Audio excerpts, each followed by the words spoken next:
In this video lesson, you will discover how to work on one painting using 3 different painting techniques, such as alla prima, wet on dry, and transparent and semi-opaque glazing.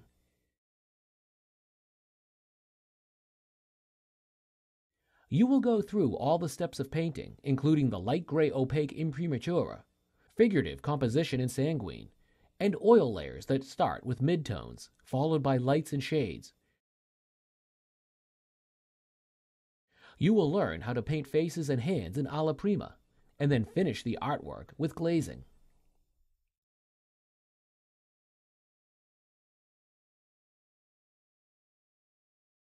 To watch the full video lesson, enroll in the Old Masters Academy course.